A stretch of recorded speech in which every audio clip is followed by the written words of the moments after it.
ನಮಸ್ಕಾರಗಳು. ನಾನು ಇಂದು ತಮ್ಮ ಮುಂದೆ ಇನ್ನೊಂದು ನನ್ನ ಸ್ವರಚಿತ ಕವನದೊಂದಿಗೆ ಕವನವು ಚುನಾವಣೆ ಮತ್ತು ಮತದಾನದ ಕುರಿತು. ಕವನದ ಶೀರ್ಷಿಕೆ ಮತದಾನ. ಕವನದ ಶೀರ್ಷಿಕೆ ಮತದಾನ. ಪ್ರತಿಯೊಬ್ಬರು ಮಾಡಿ ಮತದಾನ, ಇರಲಿ ದೇಶದ ಮೇಲೆ ಅಭಿಮಾನ. ಪ್ರತಿಯೊಬ್ಬರು ಮಾಡಿ ಮತದಾನ, ಇರಲಿ ದೇಶದ ಮೇಲೆ ಅಭಿಮಾನ. ಆಶೆ ಆಮಿಷಗಳಿಗೆ ಬಲಿಯಾಗಬೇಡಿ, ದೇಶವನ್ನು ಪ್ರಪಾತಕ್ಕೆ ತಳ್ಳಬೇಡಿ. ಆಶೆ ಆಮಿಷಗಳಿಗೆ ಬಲಿಯಾಗಬೇಡಿ, ದೇಶವನ್ನು ಪ್ರಪಾತಕ್ಕೆ ತಳ್ಳಬೇಡಿ. ಚುನಾವಣೆಯಲ್ಲಿ ಸಕ್ರಿಯವಾಗಿ ಭಾಗವಹಿಸಿ ಸದೃಢ ಸರ್ಕಾರವನ್ನು ರಚಿಸಿ. ಚುನಾವಣೆಯಲ್ಲಿ ಸಕ್ರಿಯವಾಗಿ ಭಾಗವಹಿಸಿ ಸದೃಢ ಸರ್ಕಾರವನ್ನು ರಚಿಸಿ. ಮತ ಹಾಕೋಣ ಸಂಭ್ರಮದಿಂದ, ಮೆರೆಯೋಣ ನಾವು ಸ್ವಾಭಿಮಾನದಿಂದ.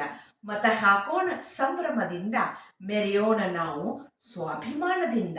ಆಗೋಣ ಪ್ರಜಾಪ್ರಭುತ್ವದ ಧ್ವನಿ, ಹಿಡಿಯೋಣ ಆಡಳಿತದ ಚುಕ್ಕಾಣಿ.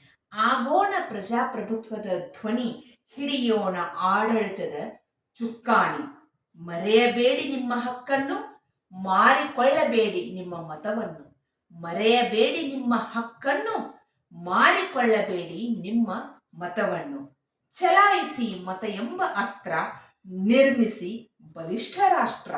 ಚಲಾಯಿಸಿ ಮತ ಎಂಬ ಅಸ್ತ್ರ, ನಿರ್ಮಿಸಿ ಬಲಿಷ್ಠ ರಾಷ್ಟ್ರ. Thank you.